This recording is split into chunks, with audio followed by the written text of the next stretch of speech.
உள்ளதலதுள்ள உணர் உள்ளதோ உள்ள பொருள் உள்ளலற உள்ளத்தே உள்ளதான் உள்ளமெனும் உள்ள பொருள் உள்ளல் எவன் உள்ளத்தே உள்ளபடி உள்ளதே உள்ளல் உணர்வாயே.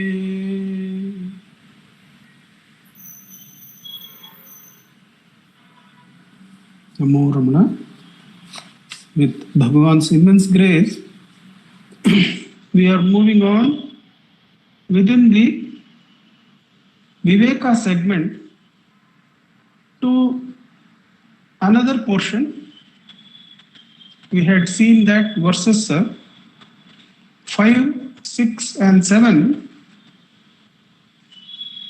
turned us inward, giving us the facts, the truth about the world, the body, the consciousness in which the world arises, and the consciousness untouched by this rising consciousness and world.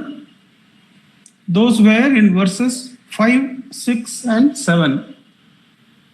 The next, if we want to call it that, the next segment from 8 to 22, Bhagavan is going to put some light on the light that reveals the world to us. The world was discussed in 5, 6, 7, and Bhagavan had brought us to the unchanging consciousness that is the substrate.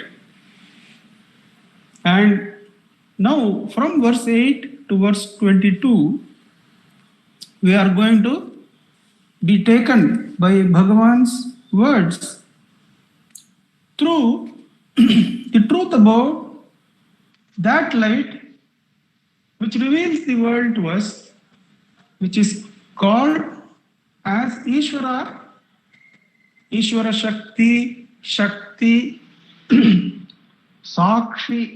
All these are names given to the substance or the topic which Bhagavan is throwing some light on, the nature of God, the nature of Ishvara. So we begin verse 8 with the worship with name and form, and the worship without name and form. And verse 22 will take us to how at all to measure and worship that which is giving light to the mind, except to turn inward and fix the measuring mind in the measureless self alone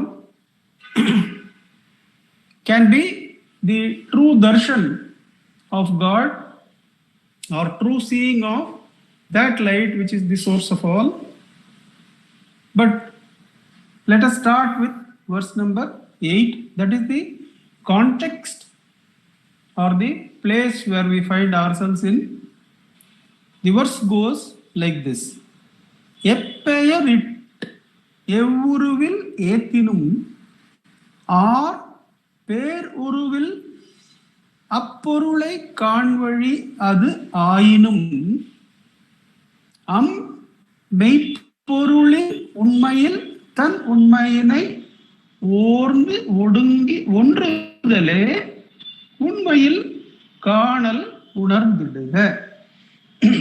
So this verse is about what is it to see or what is it to have darshan of God, what is it to see the truth of God. எப்பெயரிட்டு எவ்வுருவில் ஏத்தினும், எப்பெயரிட்டு எவ்வுருவில் ஏத்தினும் அப்பேருருவில் அப்பொருளை காண்வழி அது ஆயினும் அம்மெய்ப்பொருளின் உண்மையில் தன் உண்மையினை ஓர்ந்து ஒடுங்கி ஒன்றுதலே உண்மை காணல் உணர்ந்திடுக.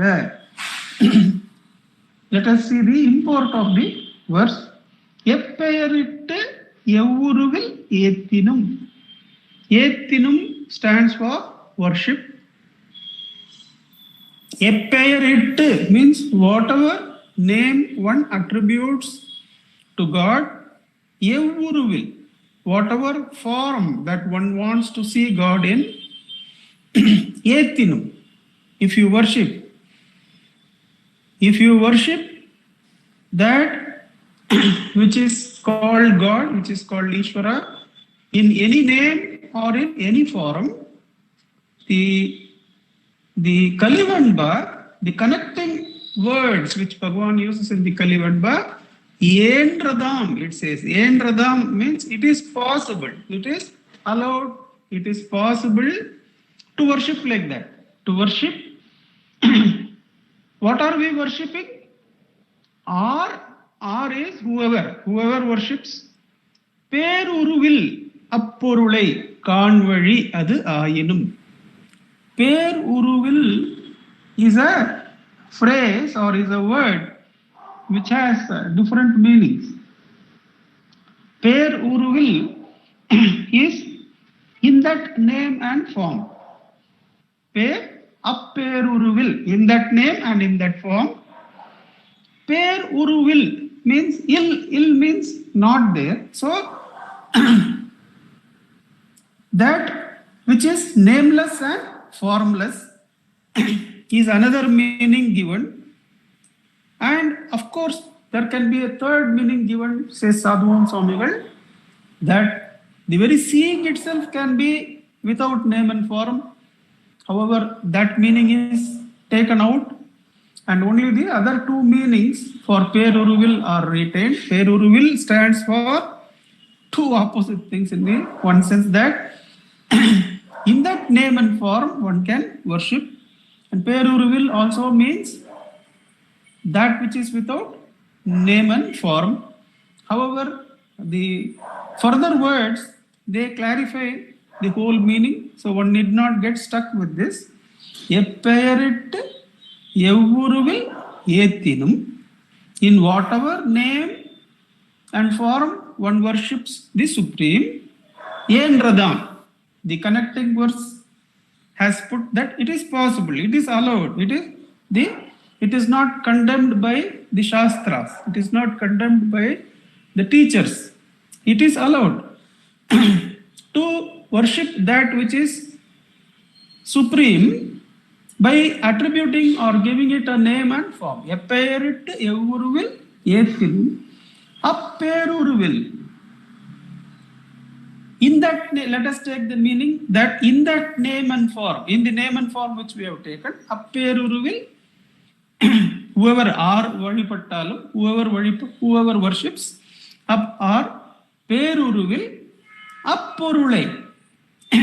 Peruruvil Appurulai, if we take that which is really nameless and formless, that which is really nameless and formless, the Supreme One, for that we can give a name and form.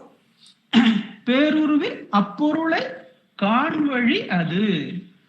So, the same nameless and formless Supreme Being, we have devised or we have been given the support of a path, a support of a ladder, so-called support of a bridge, so to say, that it is the nameless and formless which is the truth. However, as a support which cannot be denied according to the connecting verse, which cannot be connecting words in the Kalivandha, Yen Radham. Yen Radham means it is acceptable. It is acceptable to worship that which is nameless and formless by giving it a name and form. However, it is only a means. However, it is only a path. However, it is only a way to the supreme truth. Yen Radham, Eppeyarittu Evuruvil Ethinum, or Peruruvil Appurulai Kanvali Adu Ayinum. However, a big however has been put. However, so let us bring the words meanings up to however. though it is an accepted and allowed practice to worship that which is really nameless and formless by giving it a name and form. However, மெய்ப்பொருளின் உண்மையில் தன் உண்மையினை ஓர்ந்து ஒடுங்கி ஒன்றுதலே உண்மையில் காணல். What is really காண்வழி by giving it a name and form? It is a way of seeing that which is nameless and formless in a particular name and form. However, மெய்ப்பொருளின், in that supreme truths or the true substance, in that true being, in that nameless and formless supreme being, the truth of the supreme being. So in the given truth of the supreme being, the truth of the supreme being is the substrate. It is a given, and whatever search is made, it is made in that. This is a great support given by the great ones, that what is the adhara for all our search? Even during the search, the self has not gone anywhere. That which we are worshipping with name and form, though it is actually without name and form, it gives us the support. It is the adhara for our search. அப்பேருருவில் அப்பொருளை காண்வழியது ஆயினும் மெய்ப்பொருளின் உண்மையில், in the given truth of that supreme being, that is a given. What we have to do? Than உண்மையினை, search for one's own truth. What is the truth behind me, or what is the truth of me? What is the truth behind me is whence am I? What is my truth is who am I? மெய்ப்பொருளின் உண்மையில் தன் உண்மையினை, in the given truth of the supreme being, search for one's own truth. ஓர்ந்து is to seek, is to search, is to ardently do sadhana to find out the truth of one's own truth, not somebody else's truth, not even the truth of the supreme being, because the truth of the supreme being is a given. In that given truth, search for one's own truth. Than உண்மையினை ஓர்ந்து is to search, seek. ஒடுங்கி is to subside oneself in the truth of the supreme. ஒன்றுதலே is to be one with the truth of the supreme being. As Siva Prakasham Pillai says, one realizes that one's own Swaswarupa and the Swaswarupa of Ishvara are one and the same. Till that realization comes, ஒன்றுதலே means to abide as differenceless, to abide as one with the truth of the supreme, to find out that one's own truth and the truth of the supreme are not two different things, are one and the same. And if we have the audacity to close with the truth given in verse number 7, then the truth of one's own source, the truth of the Ishvara, and the truth of the world, which was given in verse number 7, the unchanging consciousness, all the three are one and the same. Let us put it together. Let us put the meaning of this key verse, the beginning of this segment in one sense, where we are given insights, enlightenment, new way of looking at who is Ishvara, what is the truth of Ishvara, by the great Jnani himself, by Bhagavan himself. And in the very process, encourage our sadhana, give tips, give methods by which we can correct ourselves, and find out one's own truth. Let us summarize this verse. Epperit evuruvilethinum apperuruvil appurulai kaanvali. I'm sorry. Epperit evuruvil ethinum or peruruvil appurulai kaanvaliyadu ayinum. மெய்ப்பொருளின் உண்மையில் தன் உண்மையினை ஓர்ந்து ஒடுங்கி ஒன்றுதலே உண்மையில் காணல். Let us see the summary given by Sadhuvam Swamigal. Whoever worships the nameless and formless reality in whatever form, giving it whatever name, that is a way to see that nameless and formless reality in that name and form, because it is possible to see thus, that is Endradam.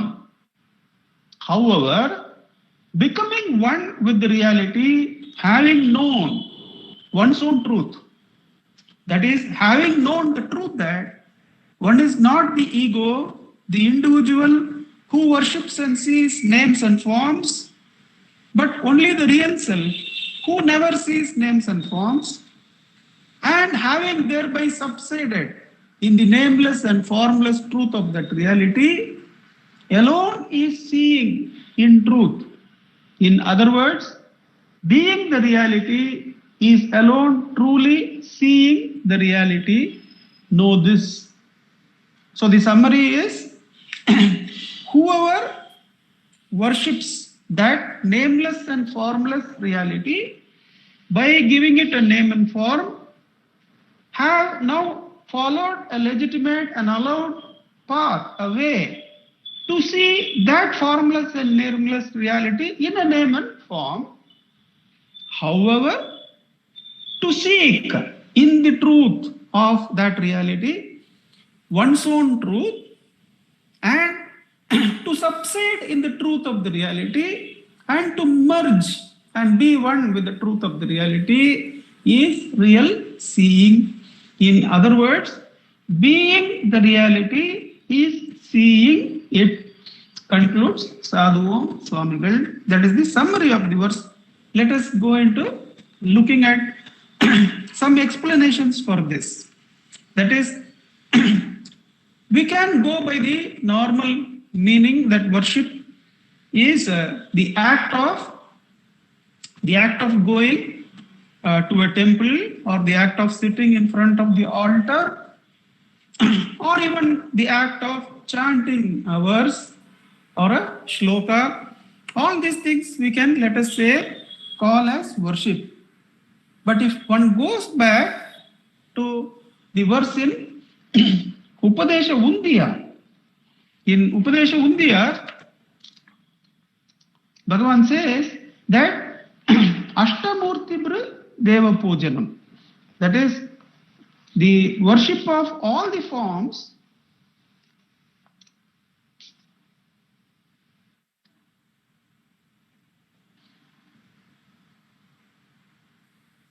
எண்ணூறு யாவும் இறை உருவாமென எண்ணி வழிபடல் உந்திப்பற ஈசனர் பூஜனை உந்திப்பற. Verse number 5. எண்ணூறு யாவும் இறை உருவாமென எண்ணி வழிபடல் உந்திப்பற ஈசனர் பூஜனை உந்திப்பற. Bhagavan says in Upadesha Undiya that, let us say, for convenience, it is not, we are not going to debate the science behind it, but let us say that whatever we see made of the 5 basic elements of the earth, fire, air, water and space, let us say, and these 5 elements along with the buddhi and ahankara, or the sun and the moon, and combine that with the ego, the worshipper, the individual, these 8 elements, the Panchabhutas, Surya and Chandra, or the buddhi and manas, and the last, the ahankara, the 8 elements. Let us see, whatever is perceived is only a combination of these 8 elements, Therefore, it is all Ishvara. Whatever you see is Ishvara only. Whatever you see is God only. Bhagavan says in Undiyar, that is the best way to worship.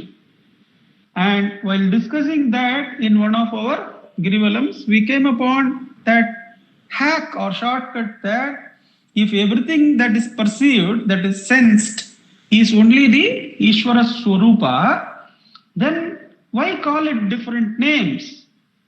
We can call it just one name as Ramana, Arunachala.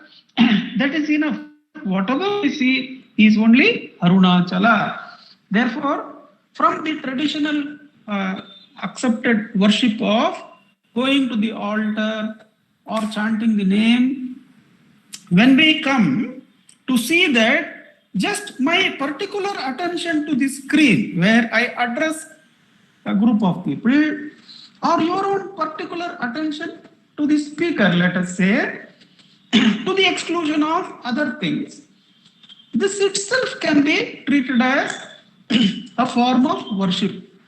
That then what happens is that we are all the time worshipping. Wherever attention goes in a particular way, that means instead of seeing the multiplicity, we are now focusing on one thing to do or one object to do. That's why we find that somebody who is loving their work is actually in the act of worship for 7-8 hours. There is a calmness, there is a steadiness, which scientists say comes out of bunching of the brain. They say that the brain or the ego doesn't have multiplicity when somebody loves their work. So their very working for 8 hours becomes a worship. Now, we can take that this very act or any other act where we have taken into consideration that there are many appearances, but all of one which I am focusing now. It may be the simple act of cleaning up, or it may be the act of managing a country, but both amount to worship. Now, taking it further, we are now worshipping every action of ours, every perception of ours, every attention of ours to one as against the chanchalata, the movement between many. Let us, for a moment, let us take that as worship. Then what are we engaging in? We are engaging in what is said in the first line of this verse, that we are engaging in worship of that which is really nameless and formless by giving it a name and form. Right now, I am in the act of worship.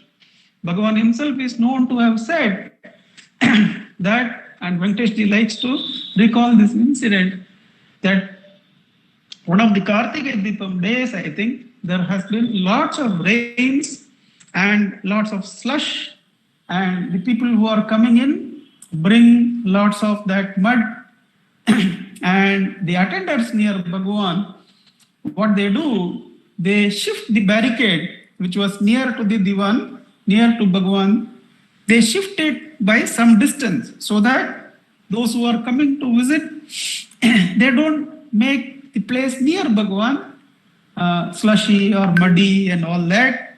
So to take care of that, they shift the barricade by some feet, I suppose. Then what Bhagavan does, seeing that, he gets down and goes and sits near the barricade and receives the people. And of course, the attendant shifts the barricade this side, seeing Bhagavan sitting on the ground. So the original position is returned to, and Bhagavan clarifies. He says, you all think that I am sitting here so that they can have darshan of me. It is not so. I want to have darshan of the Arunachalas who are coming. I want to have their darshan. That is why let them come as near as possible. You are preventing me from having close darshan of Arunachala, is the version that both Venkateshji and I, we like to say that story, that what is the worship is any act of perception where we focus and we keep away from something is to worship that which is really nameless and formless by giving it a name and form. So practically every moment now becomes available for now going to what is real worship. This is not prevented. This is allowed. En Radham, this is allowed. Somebody worshipping their work for 7-8 hours with love and with regard, that is sadhana. Definitely it is sadhana. It purifies the mind. It gives chitta shuddhi, says Bhagavan. That chitta shuddhi slowly brings us to the aspect of nameless and formless. How does it bring? Usually what happens is one realizes after becoming the richest man on earth, sometimes it takes that much work, then we realize that there are other things, and this doesn't give the real peace or real happiness or real sense of victory, because it is phalam ashashvatam. Whether it is some amount in the bank or being the richest person in the world, it is still phalam ashashvatam. It doesn't even stay the course of the waking dream and deep sleep cycle. It doesn't survive that. And then when we understand that the goalpost keeps shifting, we really ask, what is real worship? I have worshipped this. I have had a lot of, let us say, happiness in doing that, but that happiness is not unalloyed happiness. It just goes away and it is corrupted. And when someone says that I have not earned it in the proper way, then that whole amount that is there, it becomes tainted in my mind. And these things makes one inquire properly as to what is real worship. What is that worship? What is that saying which will give me that peace or that happiness or that truth which is unshakable, which is the reality. That is what is delineated in the second part. However, in Radha,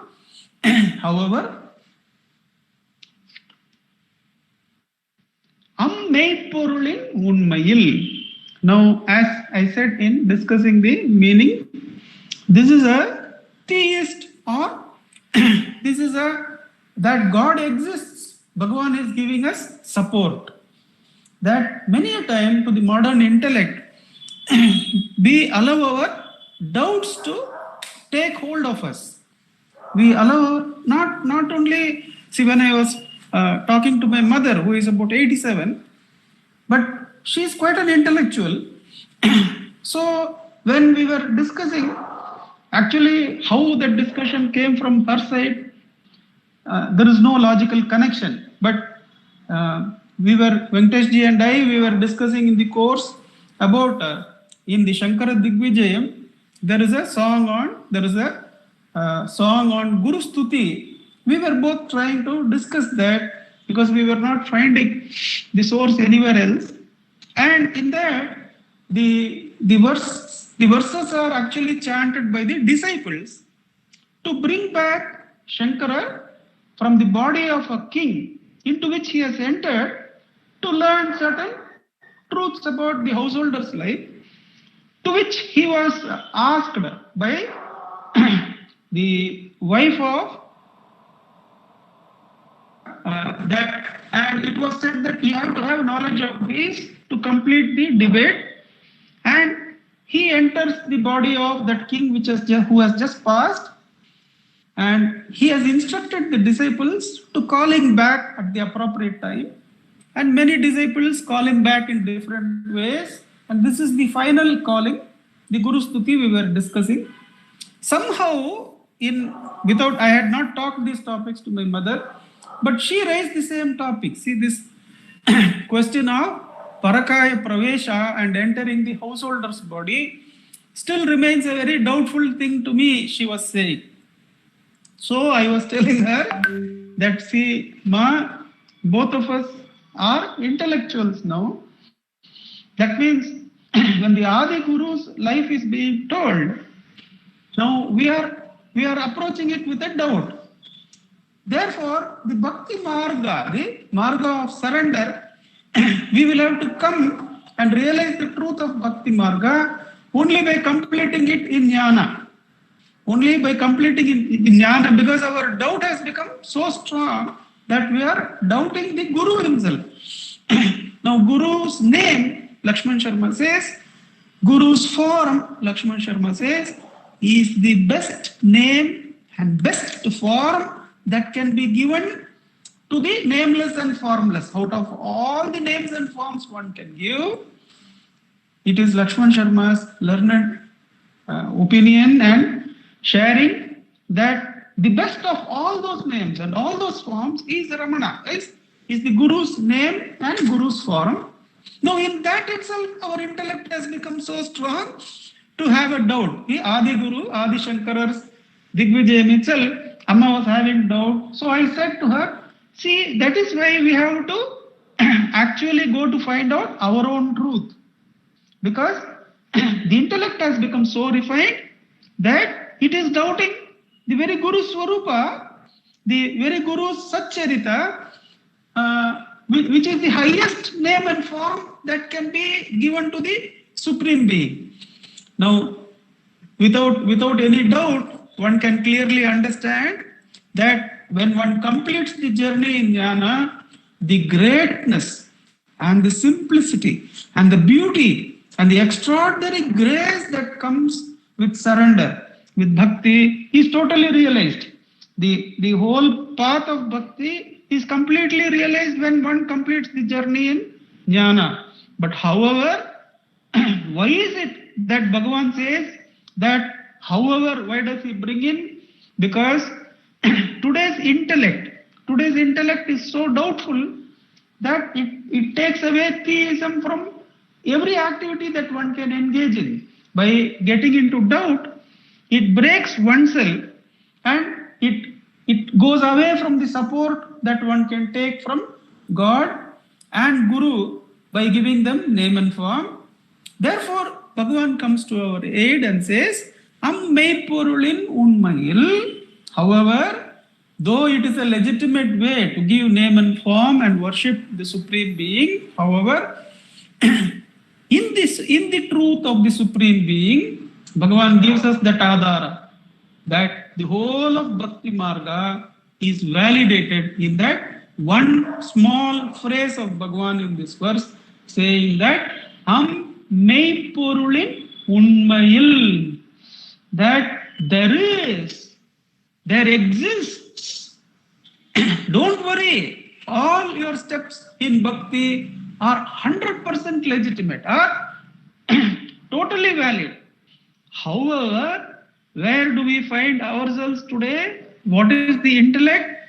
If you see some of the debates that go on between theism and atheism, in the last 30 years, if you see, these debates are going on in various communities. If you go to the net, you can see the actual debate itself, you can see.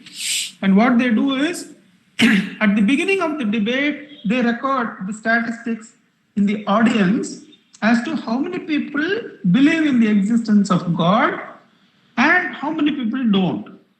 Let us say, though I'm not referring to any particular debate, the general trend is like this, that if the beginning of the debate, the ratio is 70-30. Let us say 70% of the people have belief, and these are in the advanced countries, like the 2 debates, 3 debates I have seen are in the UK. And after the debate, in the beginning of the debate, let us say that atheists were 30% and theists or believers were 70%. Then a group of priests, scholars in theism, they all speak. Only 2-3 intellectual atheists, they speak. And by the end, the ratio is changed. Instead of 70% believers and 30% non-believers, the ratio comes down to 50%. This happens in every meeting because it is very easy for the intellect to put doubt as to the substrate that exists as an adhara for the gaps in human effort. The human effort that we do is full of gaps. gaps. I have seen with great respect, with great wonder, the career of two of my friends who have consistently grown in their organization, which is a very complex process involving 35 years of work. It has been a wonderful journey of progress, step by step progress. However, just a brief vichara into that, into any one of the events, the promotions or other things, they are filled with so many gaps, so many uncertainties that the things could have gone anyway. That is actually clarified if you see the interview that we have in Netflix of Obama and Letterman. After he has come out of his presidency of 2 terms, he is asked towards the end of the interview that, do you feel lucky? Do you feel, because they don't want to use the theistic terms of grace, the question asked is, do you feel lucky having worked as president? He says, definitely. He says, definitely, because I may be talented and I may be hardworking. But even just like that, when I look, I can see 20 people equally hardworking and equally talented, but they have not had the opportunity to be 2-time presidents. So the gaps in human effort, it is very easy to point out that nothing is there, that for the atheists to point out and take away any belief in that gap by saying that nothing is there in the gap, they take away the support there. The intellect takes away. The point here is, பிறருக்கு கொடுப்பதெல்லாம் உனக்கே கொடுத்துக் கொள்கிறாய், says Bhagavan. That whatever you give to others, you give to yourself.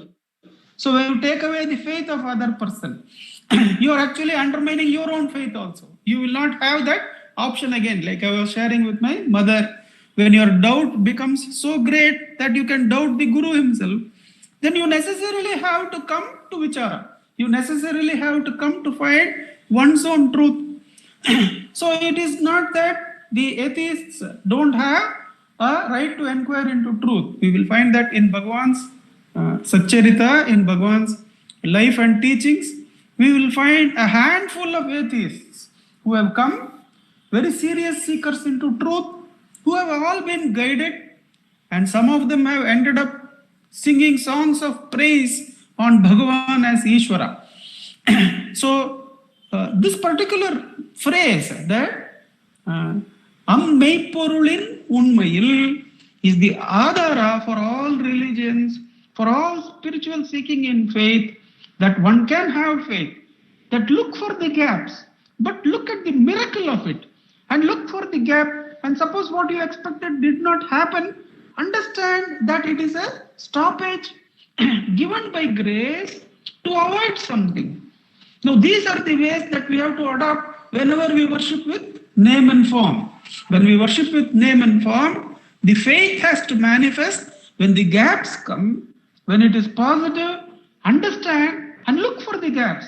Look for the gaps in human effort and attribute it to the Supreme. Attribute it and surrender to the Supreme. And when what we expect does not happen, understand that what Bhagavan says, while in Tiruvarur, the whole the temple chariot it runs, Bhagavan says it is not only necessary that it should be pulled, it is also necessary that they will have a huge block of wood by which they will block the wheel from coming into a particular direction. That tadai, that stoppage is also required so that the chariot is turned in the proper direction. In the same way, the God with name and form, that power to which we are surrendering, the Guru Swarupa will have the right to either give us success or failure, and equanimity with which we take, the surrender with which we take is actually the real sadhana, says Bhagavan.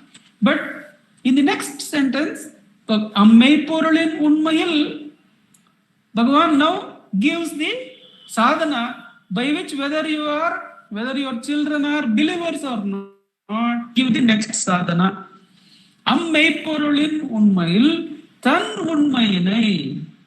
Let us say our children, I was discussing with a modern intellectual uh, girl who is working in a company, in a consulting firm, and we were discussing how the inquiry of the witnessing meditation happens. That when we see something and when we attribute good or bad to it, the mind moves not because of anything in the object, but because of the good or bad we attribute to it. We were looking at the IPL match going on, and I was recalling to her how by saying this is good and that is bad, our minds move, and she immediately picked it up. The intellect is so sharp that she immediately picked it up. Oh, I can understand. This is self-knowledge, isn't it? She was asking that. I am now observing myself from moving with the good and bad it has given. And when the good and bad are removed, I am able to look at myself. Then in a few seconds, she said, the weather is so nice. I shouldn't say good about weather, is it not? And there was a bit of sarcasm in that. There was a bit of sarcasm in that, in the sense that the whole meditation of the good and bad, actually there was an element of truth in what she was saying. If she had stuck that really there is no good or bad in the weather, but the intention of that intellectual was to look at that whole process of removing and coming to witnessing with a bit of sarcasm. Nothing against the youth, but just an instance I bring out so that one can see the efficacy of what Bhagavan is saying. That even that sadhana is not asked by Bhagavan. Even the task of witnessing is not asked by Bhagavan, because there the name and form are still there.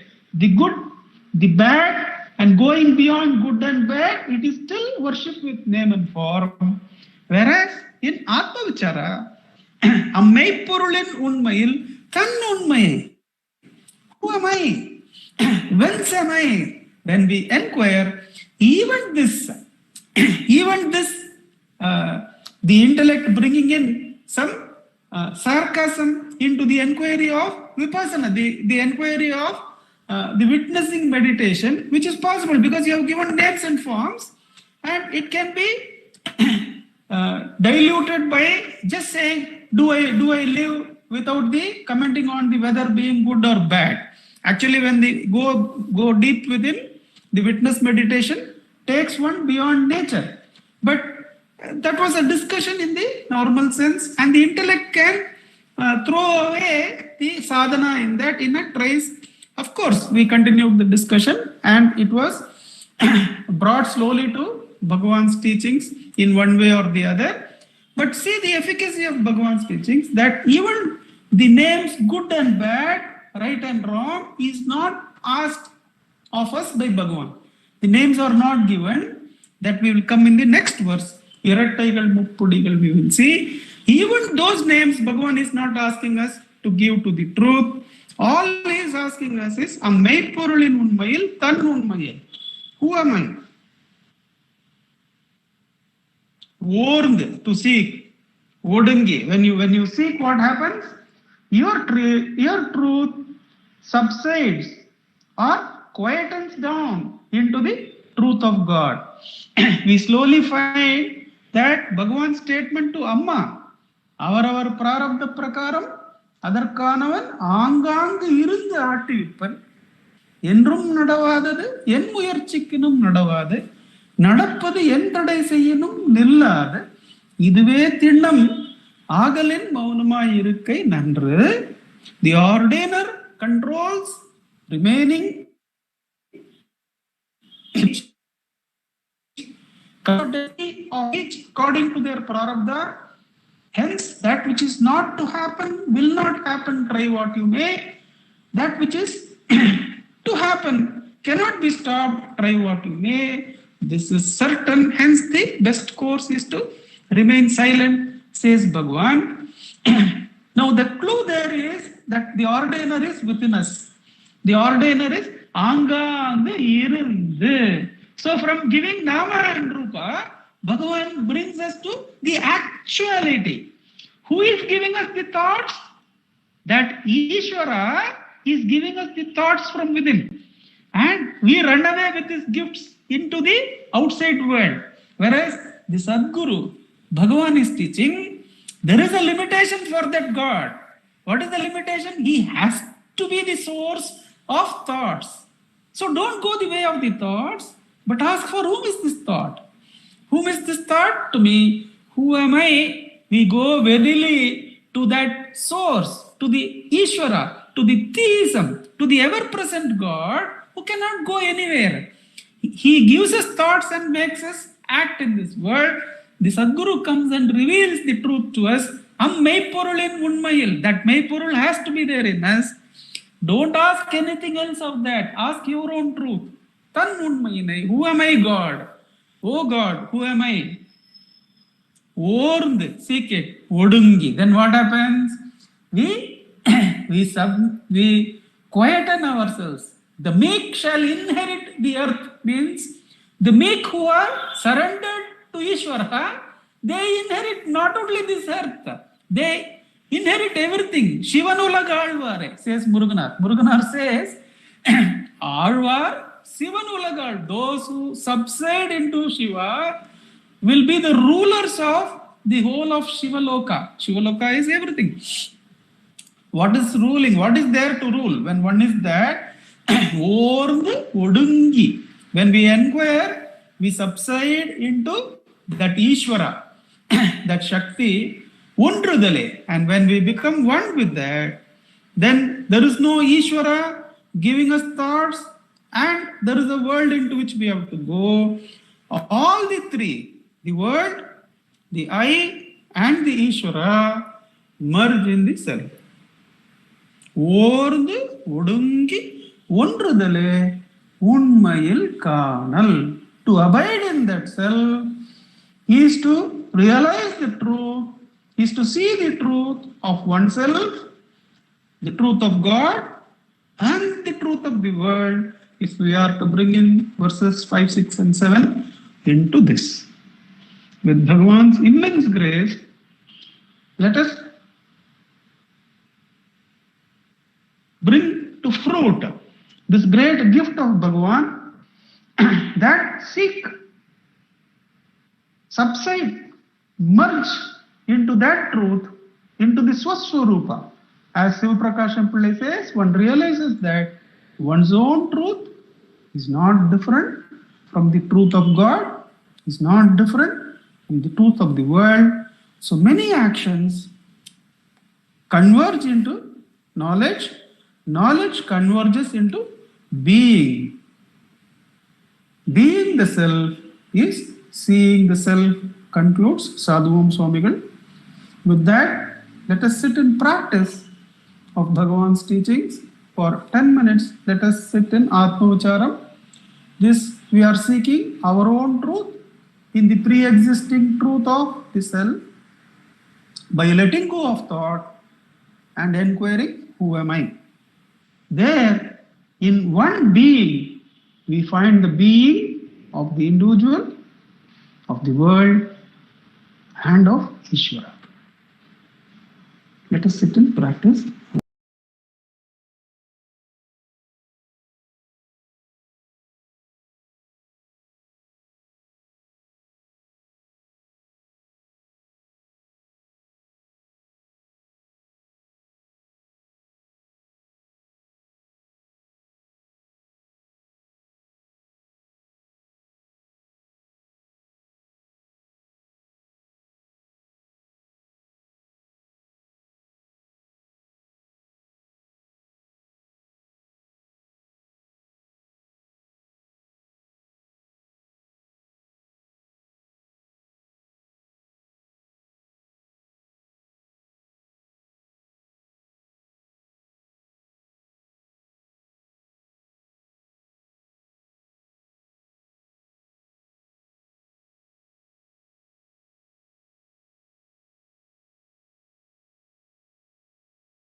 Namo Ramana.